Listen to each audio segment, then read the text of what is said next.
Hello guys, welcome back. My name is Nathan, and today I'm going to be predicting where every single big free agent will sign in the 2021 NHL offseason. Now this 2021 free agent crop is honestly pretty fantastic. In forwards, in defense, in goaltending, there's all some really good players in each position, and I think we'll see some major contracts handed out this offseason, and even though we still will have a pretty solid cap for these next couple of years, I think we'll get some pretty long deals and some pretty major contracts in 2021. But where do I see the big free agents landing, and what do I see their contracts actually looking like? Watch till the end for all of the free agency predictions and all of the rankings, and hit that subscribe button if you are new. 60% of the people watching the videos are not subscribed, so if you enjoy ranking, free agent, and hockey content, this is the place to be. Now, when I say this free agent crop is big, it is absolutely huge. We got names like Alex Ovechkin, Gabriel Landeskog, Taylor Hall, Alec Martinez, Dougie Hamilton, Linus Ullmark.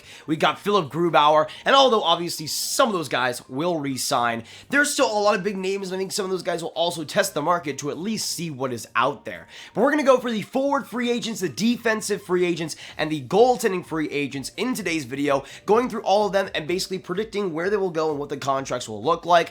And we're going to start out with the big time forwards, and the first one in Alex Ovechkin. And even though it is pretty much a foregone conclusion that he will stay with the Washington Capitals, I think Alex Ovechkin maybe at least will test the market, see what's out there, but I think eventually he will come to his senses and remain a Washington Capital. I see this contract coming in at 2 years at $8.8 million. Nothing less for the great eight. I think he will take a little bit of a pay cut here, but I think it will be because he wants to win that another cup with Washington. Maybe a couple. We'll see what happens, but it's obvious Washington just is not where it needs to be right now. I think it's back-to-back first-round losses. Not where you want to be if you're Washington, especially Alex Ovechkin. I think he'll take a little bit of a pay cut to hopefully get Washington some better players. They'll probably also trade Evgeny Kuznetsov this offseason too. So some big shakeups in Washington this offseason, but I do think Alex Ovechkin will be one of the few things that is constant and one of the few players that will 100% stay on the team. Now we're going to move on to the next big time forward in this UFA markets, in this free agent market, and move on to Boston Bruins free agents, Taylor Hall. Taylor Hall is a fascinating player in this market because I think he could go a lot of different places. He was great in Boston once he got traded from the Buffalo Sabres, great in the regular season, and even better in the playoffs. And I think that's definitely key for his value in free agency, and I think he might be another player that tests the market. But I do think in the end for Taylor Hall, I'm really not sure how many other teams besides the team he's already on will give him the value that I think he will think he's deserving of. I think Taylor Hall will remain a Boston Bruin. It'll be a pretty big deal though. I think Boston will commit some big time money to him and hopefully keep him around for these next few seasons where they're still competitive and still a contender, hopefully for them. I think the contract will be a 6-year deal at $7 million. I think Taylor Hall could get more perhaps on the free agent market, but I think the big thing for Taylor Hall is term. He's gone through so many different teams these past couple of years, New Jersey and obviously Edmonton. You got New Jersey, Arizona, Buffalo, now Boston. I think he wants to find a true home, and he might even take less to get a 6 or 5 year deal. I think he wants term though first and foremost, and I think he'll want to stay a Boston Bruin for the foreseeable future. But now we're going to move on to another big time free agent in the forward class, and this is a much different player than Taylor Hall, but I think we'll get a lot of value as well in the free agent markets. And we're going to move on to Leafs UFA, Zach Hyman. Now, Zach Hyman, I think, will get some big-time money in this offseason. He's a guy that I think that first and foremost is looking for term. He's had some injuries these past couple of years, a little bit dinged up, but when he is healthy, he's a really solid, gritty, skilled top six forward that can score some clutch goals, score goals that are needed, and can play with some top centers. And I think, again, that term is the big thing. I've seen teams like Edmonton being floated around, but I doubt that Edmonton's going to be a team to actually give that term that Zach Hyman, I think, will actually want. But I think there will be one team that will actually give it to him, and that will be the New Jersey Devils. I think this contract will be pretty huge. It'll be a 7-year deal at $5.5 million.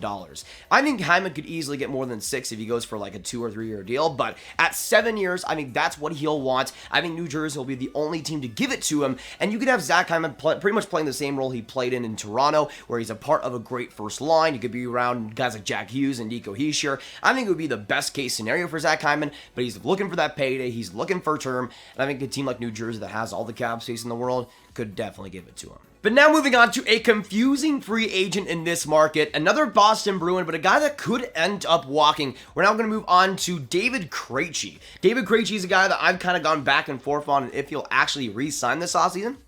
But in the post-season interviews, he was really just skeptical of his future with the Boston Bruins. And I just want to say this first and foremost, they're not really going more than a one-year deal if he does stay in Boston. But in the end for David Krejci, especially with Taylor Hall re-signing, and maybe David Krejci is a part of the Taylor Hall re-signing pitch, let's say, for Boston. But I think in the end, for David Krejci, I think he'll remain a Boston Bruin for one more season at the very least, signing a one-year deal at $7 million. I think it'll kind of be like a, hey, let's give this one last hurrah. I'll be here in Boston as I always have been. We'll see what happens next year, but I still want to get some value as well after the contract. So I think it'll kind of be maybe a little bit more of a tryout still. But he's been great for Boston over these past few seasons. Looking for that second cup, and of course he would. But this next season could be super important for Boston. I think re-signing David Krejci is a huge part of that. But we can now move on to another top six centerman that's proved himself so incredibly well during this year's playoffs. A guy that's got some doubts across the league in terms of his value, but is really proving it right now. We're now going to move on to the Montreal Canadiens and move on to top centerman Phillip Danault. Phillip Danault has simply been exceptional. Even though the goal scoring and the points haven't been incredible for Danault, the defensive game and shutting down other forwards besides in this series against Tampa has just been absolutely superb. And I think in these playoffs, nobody has risen their value more than Phillip Danault for sure. He's a guy that I think will definitely get paid this offseason, and I honestly doubt he'll stay with Montreal. I do see, though, a big team coming out of nowhere and signing him, and that will be the Washington Capitals. I see them making a major pitch for him, and they're going to get him at 6 years at $6 million.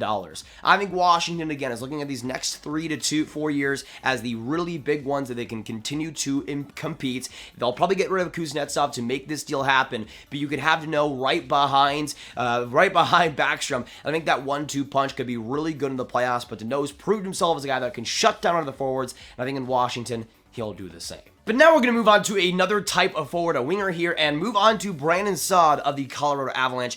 And I'm just going to make this quick, really, to be honest, quick and easy. I think he will re-sign with the Colorado Avalanche. Now, I think it will be a pretty interesting deal because he didn't have the greatest year in Colorado. It was pretty good in the playoffs, I think 7 goals in 10 games played. But in the regular season, the production wasn't great as a top 6 winger. But I don't think Saad will stay in Colorado, not long term. I think he'll get a 2-year deal at $6 million. But I think Colorado's looking at these next 2 years as the real, okay, let's bring in everybody for these next 2 years, because after the 2 years, that's when Nathan MacKinnon is a free agent, and that's where they'll have to give up the money all for him. So I think Saad will stay for 2 years at $6 million, go for the Cups these next couple of years, and hopefully have a rebound season next year.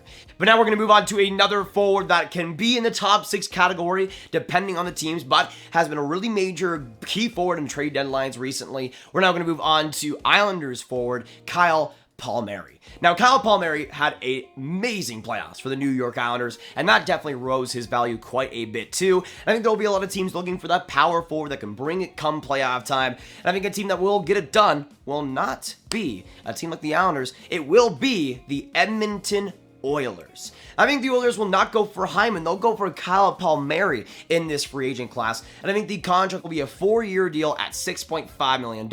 That deal will end right as Leon Draisaitl's is ending, so you kind of get a little bit of continuity there. But I think for Kyle Palmieri, this is a great deal. You could play with guys like McDavid, play with guys like Draisaitl and Nugent Hopkins. But I think Edmonton's a team that just looks at themselves and knows they need more playoff experience, knows they need to be better come playoff time, and Kyle Palmieri can certainly bring that. Not just come playoffs, but also in the regular season too. But now we're going to move on to another confusing forward in this free agent class. A guy that could honestly go anywhere and get anything, honestly, on the whole spectrum. Obviously, besides like $7 million and above. But this player could have a lot of different options in this free agency. We're now going to move on to another Montreal Canadiens UFA and go on to Tomas Tatar.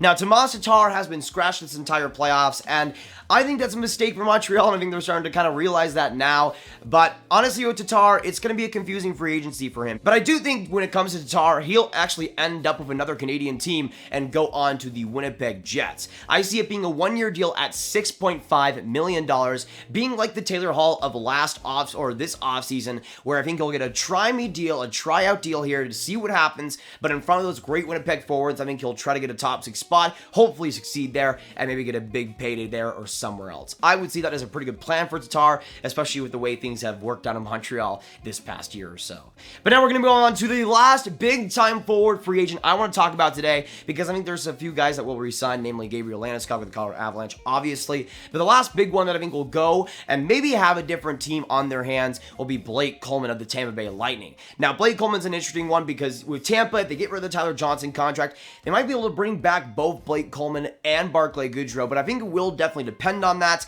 But I do think in the end, they will find a way to keep Blake Coleman, and I think Blake Coleman will find a way to sign with Tampa. That duo, I mean, they both love each other. Both parties love each other. Tampa is a great destination for Blake Coleman, and you get to live in Tampa. You are a back-to-back cup winner. I think Blake Coleman will try to stay in Tampa, as Tampa will try to keep him, and I think it will be a 2-year beneficial deal at $5 million.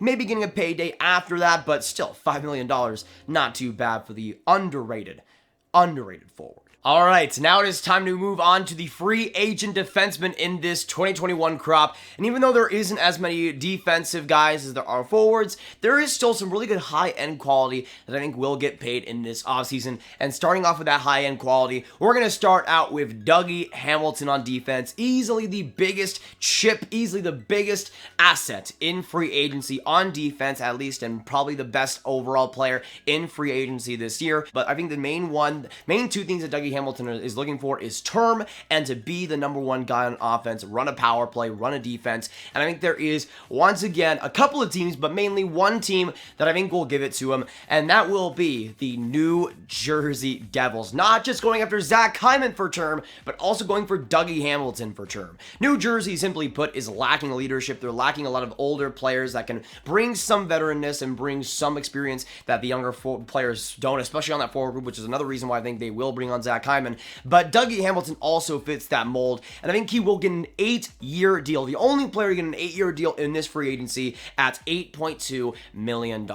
Now, he probably could get like 8.5 or maybe 9 million if he goes for a couple less years, but I think at 8 years, 8.2, I think that's the best he'll get. And with New Jersey, I think they're willing to give term. They're willing to lock up a big-time guy on that defense, and once that PK Subban contract goes away, they'll have some cap space as well. On top of that, I think it'll be a pretty good move for New Jersey, and he could be the foundation around that defense of guys like Ty Smith and other guys coming up in the future. But now going to another few defensemen that have some major value in free agency, we're now going to move on to the next guy, and in my opinion, he could get a pretty big payday. And I'm going to move on here to Vegas Golden Knights UFA, Alec Martinez. Now, Alec Martinez, simply put, was great for Vegas this year, great in the playoffs. Sadly, didn't go the way they planned in the conference finals, but I do think for Alec Martinez, there's a lot of value to be had in free agency that I don't quite see Vegas being able to give him. I do see him taking a little bit of a pay cut and a little bit of a term cut to sign with one specific team, and that team I think will go so hard on him you won't even believe. Will be easily this team's most sought after free agent, and that will be the Colorado Avalanche. I see a 2-year deal happening here at $6.8 million. Another 2-year deal to fit in the timeline of Nathan MacKinnon's contract, but they want to have Alec Martinez badly, I think, especially with that defense that is kind of lacking leadership, kind of lacking experience, kind of lacking size and physical ability. Martinez brings all those check marks and more, and I do think with Martinez, especially with him, how well he's been playing recently, he could get a pretty good payday even taking a 2-year deal. But I think it's a great fit for both teams, and Martinez would have a great shot of getting that third Stanley Cup. But now moving on to another defensive, physical, two-way defenseman. We're now going to move on to David Savard of the Tampa Bay Lightning. As I'm recording this, it's 3-0 in the series, and David Savard will likely win his first ever Stanley Cup. So in advance, congratulations, brother. But I do think that'll influence what we do see with him in free agency, because if he didn't win the Cup this year, maybe he keeps on Tampa, maybe he goes to another team to win the Cup. But now that he has that Cup, I think he'll want a big payday first and foremost, and I think he will get that in this offseason. I see him going actually to a team that was maybe in the Dougie Hamilton sweepstakes, but I think they'll get a little bit of a lesser option behind Drew Doughty, and I think David Savard will go to the Los Angeles Kings. A 5-year deal at $6 million, a pretty hefty payday, but for David Savard, it could work out. LA is this up-and-coming team. David Savard would have a pretty sure top 4 spot there for a pretty long time, and could mold a lot of those younger defensemen there. But now we're going to go on to the last defenseman I'll talk about in the free agent markets, and this is a guy that I really don't know what to think about, and that is Tyson Barrie.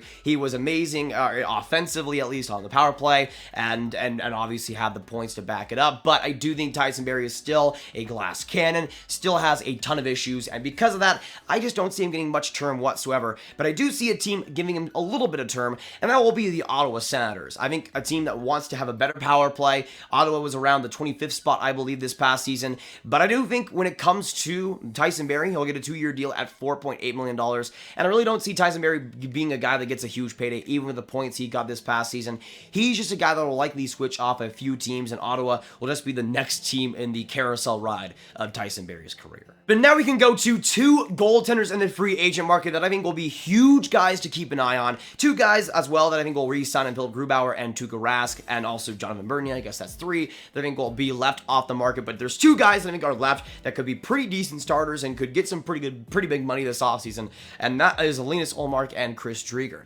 Now, I think we'll start with Linus Ullmark here because this is a guy that could be a starter on a team, was great for Buffalo this past season, and could leverage that stats, that kind of momentum into a big-time contract, and I think he actually will do so. I think the San Jose Sharks will be the team to bite, no pun intended, and I think they will sign him for 5 years at $5 million. I think Linus Ullmark is another player that, again, could get more on the market, maybe 6, maybe even 6.5 if he takes like a 1 or 2 year deal, but I think with San Jose, he gets $5 million for 5 years, and that could be their finally their true starter there. They've been trying to ride Martin Jones. It has just not worked at all every single year. I think they'll finally wake up, get a true starter, and Linus Ullmark could be that for San Jose. And then we're going to move on to another guy in Chris Driedger, of course, who is a weird option. He was great in Florida these past couple of years, maybe could become a starter on an NHL club, but I doubt that he'll get a big payday either way. But I do see him going to a team that could use him pretty well as maybe a fringe starter, maybe a just a half and half platoon type guy. I do see the New Jersey Devils going with another big time free agent signing, and signing him for 2 years at $5.5 million. Being maybe the backup, of course the pay is it's like almost 2 times more than Mackenzie Blackwood, but I see the stars being around 44 or 41 for both goalies involved. But I see Chris Driedger doing a pretty good job in New Jersey there. They would have a much better backup situation in New Jersey that way, and Driedger could mold Mackenzie Blackwood as well as both of those guys grow. But I think it's a pretty good spot, especially on New Jersey's already acquisitions on forward, on defense. I think they'll add a guy in terms of the goaltending, and I think Driedger makes a lot of sense for his youth and his great play recently. But I think that'll be pretty much it for today. And also, I do think Freddie Anderson will re-sign because I think that's really funny. But that'll be pretty much it. If you guys did enjoy, make sure you hit that like button, hit that subscribe button, and hit that notification bell if you haven't already to get notified on all the new videos coming live, of course, on the channel. If you've enjoyed it so far, make sure you comment down below. What do you think about my free agency predictions? What do you agree and disagree with? And where do you see the big free agents landing in 2021? Let me know all your thoughts. Make sure you share this video with your friends. Get the word out there. And click on this card for all my hockey rankings content right on one playlist. My name is Nathan. Have a great day, y'all, and goodbye.